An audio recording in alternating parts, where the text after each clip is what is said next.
Help support the show by joining the Patreon or becoming a YouTube member. Also, hit that like button and subscribe if you want more Browns-focused content. Hey, what's up, and welcome to QnA, the show where I take your questions and answer them here in video format. A ton of questions to get into, so let's just jump into it. We're going to start with our first question from Pan Gas, who says this. Hey, Q, if Shedeur wins a couple of games, that means we won't be in the go for a quarterback, and we'll use our picks to fix the offense, maybe adding a free agent like Rasheed Walker into the mix or draft some wide receivers, offensive tackles. That's all good, but if Shedeur plays bad next year, are we back to square one? How confident in it are you that Shedeur is our guy? There's no level of confidence I could really have. The sample size is just too small, right? I think it would be unfair and unrealistic for me to be like, oh yeah, I'm confident he's the guy, or I'm not confident he's the guy. He's only played in like 4 games so far in the NFL, and there were a lot of questions that still have yet to be answered, right? Especially when it comes to consistency. There's also the question of like, didn't necessarily have the greatest resume in college versus upper echelon opponents. So you want to see something that kind of clears that off the concern list for you, and so on and so forth. So, it's too early for me to feel definitive either way. And the reality is we'll probably get to the end of the season and have a sample on our hands that doesn't really give us a definitive answer one way or the other. And I think because that's likely going to be the case, there is a possibility that instead of the Browns putting all their eggs in the Shedeur basket to pan out, they might decide to kind of have a more, how do I put this? Instead of putting all their eggs in Shedeur to be the future of the team, they might, if they're in position, draft a quarterback to kind of hedge that bet on Shedeur. Because the thing and the beautiful thing about drafting quarterbacks is if one works out, then it really doesn't matter what else you did. Nobody cares because you got a quarterback. If 2 work out, then you're in a perfect situation because now you have one of the most valuable assets in the NFL to move to build around one of the other quarterbacks. And if none of those quarterbacks work out, well, you're right where you began anyway. So didn't really lose anything.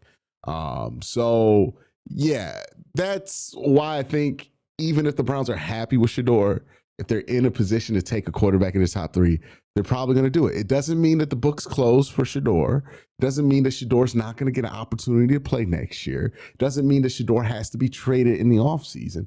I think it just means that they're not putting all their eggs in one basket as far as the future of quarterback goes for this team. And if they're in a position to do that for a realistic price, then they should consider doing that, because we have seen this team multiple times over put all their eggs on one basket at quarterback, and something happens and that causes issues.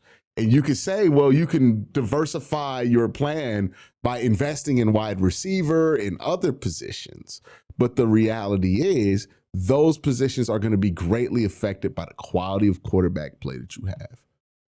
So investing in the quality of quarterback play is a bit more important to me than, making sure that you have loaded the roster around the quarterback position at this point of the Browns' development. So yeah, of course you want to add some pieces in free agency. You want to add to this offense so that you're not just throwing quarterbacks into the same situation that all of the other quarterbacks had to deal with this year. Yeah, of course you want to do that, but also, you got to ask yourself, hey, how many chips do we want to throw in one basket here, whether it be a quarterback in the draft or Shedeur?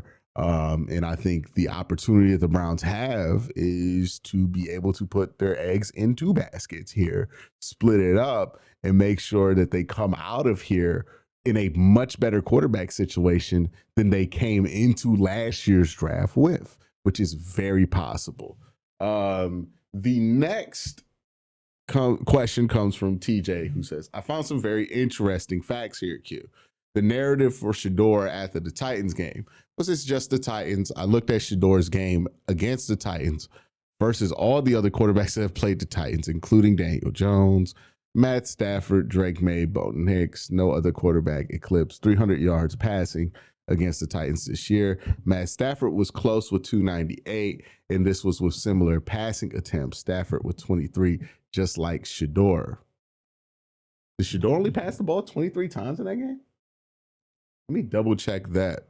But 23, just like Shedeur. Bo Nix with 25. Drake May with 21. Pretty impressive considering the weather. Yeah, I mean, I wouldn't take away anything from what Shedeur did just because the Titans aren't very good, right? They're still an NFL team. Now, there's still the question of what you can do when you're playing a team that is in more of a position and more incentivized to win than the Raiders and the Titans. And it's important to point out that despite that performance, the Browns did not win. And no, it's not all on Shedeur, but Shedeur did throw an interception that did not help the cause. So it wasn't a perfect performance, but it's a very impressive performance from Shedeur. And I think, trying to take away from that just because it's the Titans is kind of silly, right? Now, is there things that Shedeur can improve from that game? Absolutely. But I thought that there were some really positive things. Yeah, he only completed 23 passes. He threw 42 of them. Okay, so that's very misleading how you said that. You got to make sure you include the attempts. How many passes you complete? Okay, but if you could complete a lot of passes if you throw the ball a ton. But yeah, 42 attempts. I was about to say, there's no way he was like 364 on 23 pass attempts. That would have been fucking insane. But yeah, so that's pretty much it, right? Try to just take it for what it's worth. Obviously, not try to be too high, too low on anything. But be at a place where you can see clearly when it comes to what Shedeur is and is not doing. So yeah, I would say happy with what Shedeur's doing. And excited to see what he does with the rest of the games that he has on the schedule. Zeppelin says this, given how stellar our rookies are and the sophomore slump is more linked to a freshman fluke, what could you expect from next year's class? This class is great, but I'm curious about the progression / regression next year. Okay, so there are a couple of things to be worried about. One, if the Browns change coaching staff. Now, this could be good for some rookies. This could be bad for some rookies, right? Harold Fain is the main one I'm looking at because right now he's just such a perfect fit in what the Browns want to do. There's also the question of once the Browns invest more in the offense, right, this offseason, what you expect them to do, they're going to bring in wide receivers, they're going to bring in offensive linemen. Once they invest more in what they want to do this year, how much does that affect the number of opportunities that players are getting right now to get their current numbers? So like Quincy Duckets, he's not going to get 30 rush attempts a game or whatever number he's gotten. Harold Fain, probably never going to lead the team in targets again. Like if they draft a Mekhi Lemon or something like that, like that's who's going to be the target leader. It's going to go back to Jerry Jeudy or something like that. So you expect some drops there because of that. But yeah, before I can really make any determination, I need to know who's going to be coaching the team next year and what to anticipate as far as that goes. So that's really where my head is with that, is you got to figure out who's coaching the team, whether it's going to be Kevin or not. And then once you get to there, you can figure out who's going to have a harder time adjusting and who won't. Next question comes from Jared, who says, if the Browns don't win another game, but it's more to rookie mistakes and special teams blunders but Shedeur looks very good. Could you see the possibility where the Browns would trade back from the number 2 pick, build pieces around Shedeur? Not the biggest Shedeur fan, mainly from his followers portrayal. Him to be the next Patty Mahomes, but have been very impressed with his games the past few weeks. I don't know how much I can really put. Like, if Shedeur plays well and the Browns don't win games, like, that's very unusual. Like, I feel like it would be very difficult for him to truly be playing well and the Browns not to win games. Even last week where he did play well and the Browns didn't win, and it's not 100% his fault. Again, there's a play that you could point to where you're like, if Shedeur doesn't do that, maybe the game's in a different position, right? So, the idea that like he's just going to play amazing and not impact winning at the quarterback position, I don't think that's really how that works. Like, the Browns defense is good enough to where if he plays well, the Browns are going to win a couple of games, even against teams they're not supposed to. That being said, let's say we're in a situation where Shedeur is putting up numbers, but the Browns don't win, but they have a top 2 pick. Would they trade back? Maybe, right? If somebody blows them away with a can't refuse offer and internally they're extremely high on Shedeur, it's possible. It's also possible that the Browns use that as an opportunity to say, hey, look, we're not going to put all of our eggs in the Shedeur basket. We like what he's done so far, but we're not 100% sure, which is 100% fair when you're talking about, trying to judge somebody off 7 games in their career. You don't really know after 7 games where their career is going. So you could say to yourself, hey, we haven't seen enough to bet the farm on it, but we do want to give Shedeur more time. So you can draft the quarterback, maybe not start that quarterback immediately, have Shedeur play while that quarterback is developing, and figure out what you want to do in a couple of years based on the development of the quarterback that you draft and the development of Shedeur Sanders, and have a backup plan ready for you if your plan A or B fails. Again, I mentioned this at the beginning. The beauty about drafting a quarterback is it's one of the positions that has a value that can rise over time, more so than most other picks, right? You draft the edge rusher and wait, it's not going to be something that picks up value.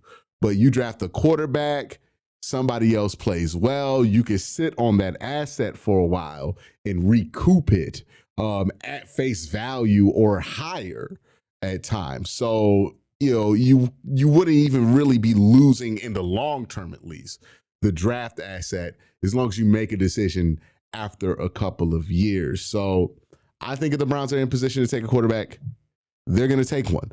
I don't think that has to mean that Shedeur's not going to play in 2026. I don't think that has to mean that Shedeur gets moved in the offseason. I think that there could be a strong possibility here, especially if they went with somebody young like Dante Moore, of a Drew Brees, Phillip Rivers situation where the Chargers weren't 100% sold on Drew Brees. They drafted Phillip Rivers. They still allowed Drew Brees to be the starter the following season after they drafted Phillip Rivers. And Drew Brees ended up being the starter for 2 years before Phillip Rivers got a full-time run at it. And then they gave Phillip Rivers that time to develop. Phillip Rivers turned out great, and they were happy in San Diego with what they got with their picks. I think you could get something similar like that.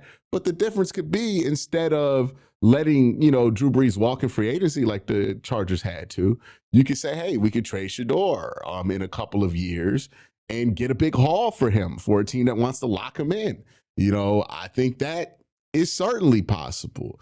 So I feel like we're being, with this conversation, closed off to the idea because some people would rather not deal with his fans in this situation, but we're closing ourselves off to a possibility that could be very, very beneficial to the team in the long term, and a solution that feels like it gives you the best chance to end up with the quarterback, right? Not necessarily giving up on Shedeur, but just not putting all your eggs in that basket. Now, I know some people are going to scream, well, if you draft the quarterback, then you can't support Shedeur. I call bullshit on that. You still got another first-round pick. You can invest in wide receivers. You still have money in free agency that you can invest in the offensive line. You still have the second-round pick, third-round pick, fourth-round pick, 3 fifth-round picks. You have more than enough assets if you weren't to use that very first draft pick on an offensive player to help Shedeur to put things around the offense to make that situation much, much better going forward. So you can do both at the same time. You cannot put your eggs in one basket, and you can put yourself in a position to where if something, like let's say you bet on Shedeur and you think Shedeur is going to be great, and then next year he's not, then if you didn't draft that quarterback and somebody else did, you're going to feel pretty foolish, right? But if you drafted that quarterback, Shedeur doesn't work out, you got your plan B ready. Let's just pivot to the first pick and let's do that. Or if Shedeur plays well, you keep him the starter, and whenever you feel like the player that you drafted is ready, if he's ready, then you make the move, trade Shedeur. Or if that guy's never ready because he doesn't turn out and the guy you drafted ends up being a dud, then you can just trade him to somebody to try to reclaim for like a second or third round pick. I know that people don't want to do this because they're worried about how Shedeur fans are going to act, but Shedeur fans aren't really a fan of how the Browns have operated anyways. So thinking that their mind's going to change because you do this or that, it's not going to really happen, right? They're dead set that it's some kind of conspiracy against them, and Shedeur specifically. That's what it is right now for them. I wouldn't tell the Browns you have to limit what you could do in the offseason to appease that portion of the fan base. Do what's best for business. And I think what's best for business is putting in as many bets as possible, good bets as possible. And right now, I think Shedeur's a solid bet at the quarterback position. I think drafting one of these guys is a good bet at the quarterback position. So if you got both those guys on the team, one of the draft picks and Shedeur, I think you're putting yourself in a good position to solve your quarterback problem without having to, give up 3 first-round picks like you did for Deshaun Watson or something crazy like that, right? I think it would be a good idea. I know some people hate it, but I'm fine with the idea because I don't want to see this team put all their eggs in one basket at quarterback again and, live the consequences of that not working out. But that's it for that question. I got to thank my sponsor real quick, Sleeper. Real quick, just want to let you guys know Sleeper has a new offer here. They're offering a free $20 entry, no deposit required. And also, if you're a first-time user, you also will receive a 100% match on up to $100 when you use the promo code WORSTTAKE. Again, $20 free, no deposit required. Plus, first-time users also receive 100% deposit match up to $100. Join Sleeper. All right, Josh with the question. No one's talking about how bad of a situation this team would be to bring a rookie quarterback into next year. We have a bottom 5 O-line and a wide receiver group that will likely need to trade a significant asset for a quarterback's drafting rights.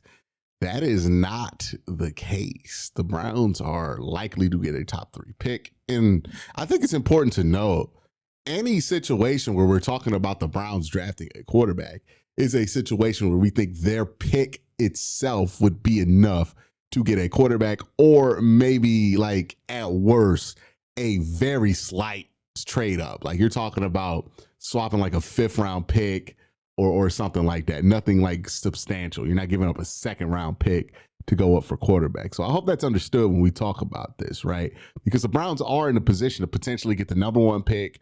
I think they got the highest odds for the number 2 overall pick. So the idea that they're going to have to trade up a ton of assets to get a quarterback in this draft is not realistic, but I'll let you continue with your question. The rookie would be subject to the end of the Watson noise and the peak Shedeur fandom. At point, trade down becomes the topic every year, regardless of the feelings about Shedeur. How much sense does it make to push assets into 2027? Hey, look, if you're like, there's always going to be a reason not to take a quarterback or not to bet on somebody on your roster to be the quarterback, right? There's going to be noise. There's always going to be a reason not to do it. but you got to focus on the reasons that you have to do it, right? I think if you're the Browns, these prospects, especially Moore and Mendoza, are too good to pass up on, right? When you don't have a definitive answer at quarterback, you have somebody that you might want to see more of, but you don't have a definitive answer at the quarterback position. I don't think you can afford to pass up on one of these two. The good news is Shedeur's going to be on the roster whether you draft the quarterback or not. So again, the idea that you draft the quarterback and you got to get rid of Shedeur, I don't think that has to matter as much. Now, you talked about like the noise that Shedeur fans will make. That is up to the people in the building to make sure that that's not something that really affects the team. And credit to the Browns staff this year, because the Shedeur noise has not seemed to affected this locker room or this team at all. So, I mean, like, we can criticize the Browns coaching staff for a lot of stuff, and I do, but they have done a good job of blocking out the noise and consistently have done a good job of blocking out the noise, whether it be Watson, whether it be Shedeur. These folks are only like Deshaun Watson and Shedeur Sanders are not controversial in the Browns locker room. They're controversial outside of the Browns locker room. Deshaun Watson more deservingly, obviously, than Shedeur Sanders, but they're not causing any friction in the locker room. So I don't think that's something that the Browns have to worry about. I think they feel like they have a good enough environment to throw a guy into. Now, as far as like the Browns offensive line and wide receiver group, again, the Browns have more pick than just their first selection. They have another first round pick. They have an early second round pick, third round picks, fourth round picks, 3 fifth round picks. And they have salary cap space that they're going to be able to use because they're going to get insurance for the Deshaun Watson contract. And also they're already, $7 million, I think, ahead in the cap before even restructuring a single deal. So they're going to have salary cap space. They're probably going to have a budget of like $40 to $60 million this offseason to be able to spend money on players to bring in and re-sign guys and extend guys. They will do that. They will improve the team around the quarterback position. Even if they take a quarterback at 1, they can take a quarterback. They could take a wide receiver in the first round still because they have the Jacksonville selection. The Browns are in a good position to address a lot of needs while still being able to draft in certain positions for best player available. So I don't think it's that bad of a situation. I think that they can figure it out. And I think you can get cold feet about making a big decision no matter what it is. And that shouldn't stop you from making a big decision. Yeah. Nathaniel says this: I heard today that the Browns love Tommy REES. They don't want to lose him, being as he already has a head coaching interview for college. Is there a chance he gets an interview for the Browns if they fire Kevin? He'll definitely get an interview. I don't know if he gets the job, but he definitely get an interview. Don't know much about him other than he worked with Saban at Alabama. Would he be qualified for a head coaching job in the NFL even? His NFL resume would not be impressive enough to get him a job anywhere else. Whatever he has going on with Nick Saban that's getting him college coaching interviews as a head coach, like, credit to his agent. I don't know how he's managing that to happen. I like Tommy REES, but Tommy REES isn't one of those coordinators that's like blowing my mind right now. So I don't know how he keeps getting these interviews. Maybe he just has a really good agent working for him. Do I think the Browns would bring him in as head coach? I would seriously doubt it. And maybe what we're hearing with how much the Browns love Tommy REES is kind of more work by that agency. But yeah, I don't get why he has this much buzz around him. Again, I think Tommy REES has done a nice job. I think there are some good people that think highly of Tommy REES, but this smells of like, I don't know if his agent is Jimmy Sexton or something like that, but this smells of like Jimmy Sexton kind of cooking up hype around a candidate versus there actually being real hype there. We'll see what happens with that, but I'm not going to restructure the organization for Tommy REES. Me personally, I don't think that's a great idea. Jay Hook says, if you were the Browns GM, what would your first move be to get the Browns back on track for the next season? The reality is, if you don't have a quarterback, you're going to end up firing your coach after like 5 years, right? Like, if you look at all the coaches in the NFL, those coaches who keep their jobs have had a long history of quarterback play that has been at least starting level, and the quarterbacks that don't keep, not the quarterbacks, the coaches that don't keep their job have inconsistency at quarterback. So if I'm the Browns GM, I'm focusing first on that question. How do we put ourselves in the best position so that in 5 years, we're saying to ourselves, we have a franchise quarterback? I think the best way to put yourself in that position is if you have a pick to naturally go get that quarterback, right? And you don't have to trade a bunch for it. You don't have to put a bunch of eggs in one basket for him. Like, at least if you got the number 2 pick and the quarterback's there, take a quarterback. Me personally, nothing against Shedeur. It's just I want to put my eggs in multiple baskets, right? I don't want to just be dedicated and bet on one guy. I want to have, some safeties in place when it comes to the quarterback position. It's like, I think it can work out for you a bunch of different ways if you draft the quarterback. Will people criticize you for it? Yes. Will people shit on you for a period of time for it? Absolutely. Will people make up conspiracy theories about sabotage? Yeah, of course. All that shit's going to happen. But would you be in a better position in 5 years to solve your quarterback problem? I think so. So that's the first thing, right? Because if you can't solve your quarterback problem soon, it doesn't matter who you hire as head coach. It doesn't matter who you draft, because you're going to end up fired or firing somebody within the next few years, because a coach without a quarterback is always a coach that manages to look like an idiot to people, right? You've ever noticed that? The coaches that always get fired, they're quarterbackless. And the coaches that always keep their jobs, they seem to have them. So that's going to be number one for me, right? Is just managing that quarterback situation and making sure that you do everything possible to feel like you're in a better position today to solve that problem than you were yesterday. Wolf says this: I know we get angry and emotional and say things in the good that sound good in the moment. However, I don't think firing Kevin is the right idea, especially seeing him return to form. Maybe Sanders and Musgrave.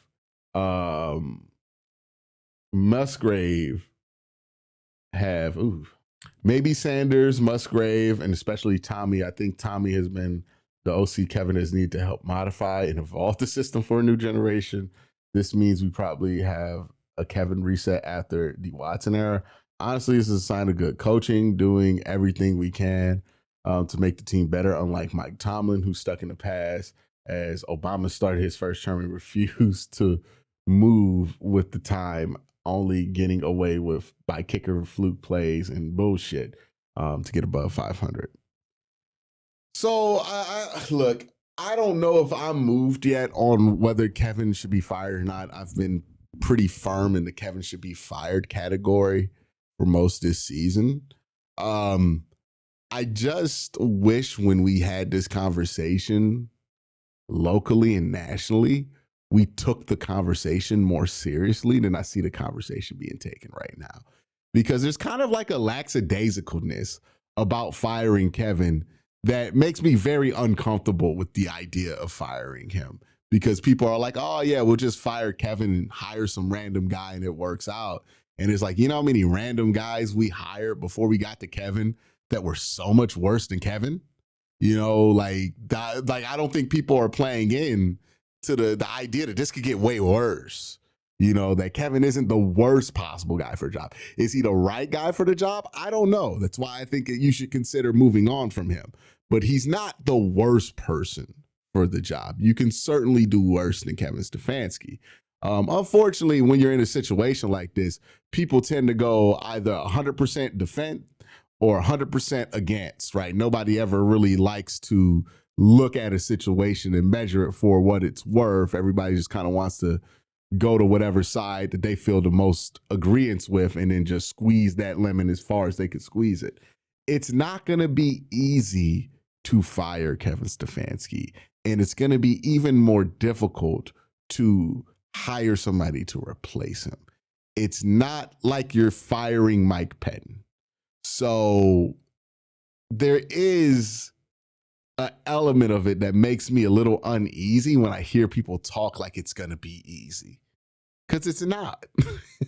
It reminds me of Steeler fans when Big Ben was getting older And they were like, we should bench Ben and put in Mason Rudolph and move on to and go get a quarterback in the draft. They were talking as if replacing your quarterback after you have a franchise guy is easy. And look, were they right at the time? Was Ben playing great football? Did he maybe need to not be playing anymore? Sure. But the tone of that conversation and the level of ease that they assumed that solving that problem would be done with made me feel like they were in for a world of trouble because they have no idea what they're getting into. You know, if you fire Kevin, you better know what you're getting into and you better know what the risks are. I appreciate those things. And I think, you know, if the Browns process is as strong as they think it is, if they follow that process, they might be able to find somebody they can replace him with.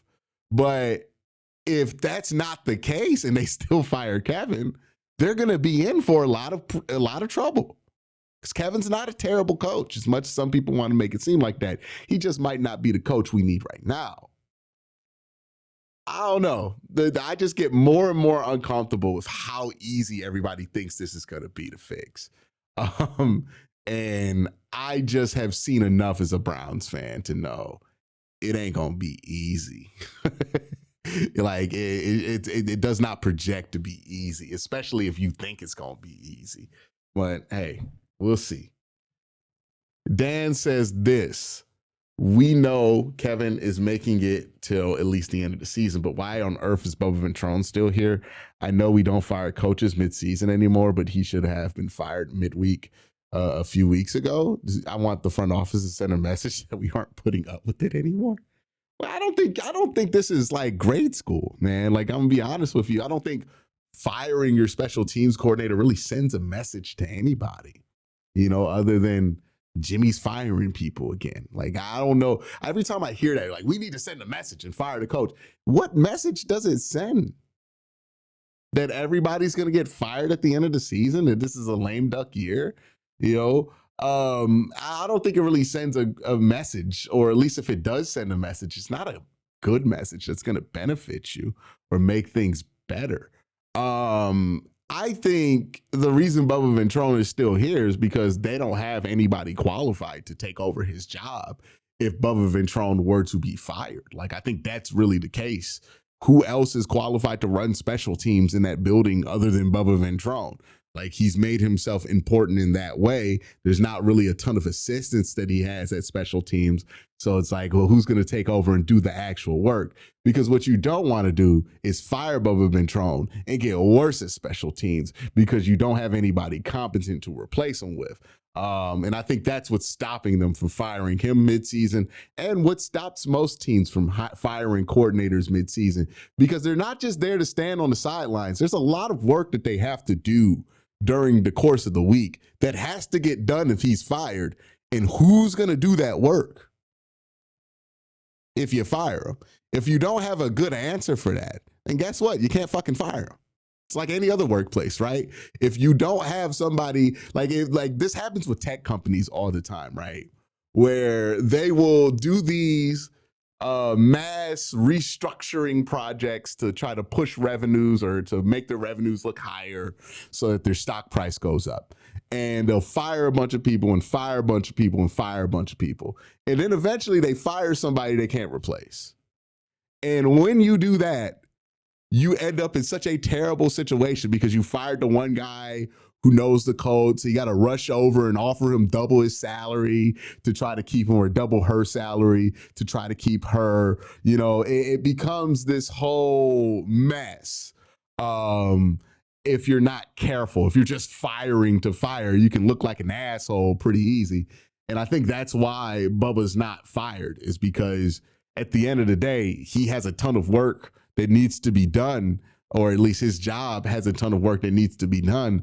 And Bubba's really the only person who can really do that, because it's not like you have a million different coaches on special teams. It's more of an individual operation. And I think that's why most special teams coaches, even when they're having a shitty year, don't end up getting fired. It's not like defensive or offensive coordinator where there's like a million different coaches on those sides of the ball. There's like Bubba coordinator and like 2 quality control guys. Like that's what it is. So if you don't have somebody qualified enough to take that job and to handle that responsibility and do the actual work, you're making your team worse. So that's why he hasn't been fired in the middle of the week. Luke Vaness says this. Hey Q, love the content. My question is, Judkins isn't getting those big runs we need him to get because the run game is so bad. I mean, the run blocking's not great. That's probably why. But that's it for Q&A. Y'all have a great day. Have an even better night. Peace.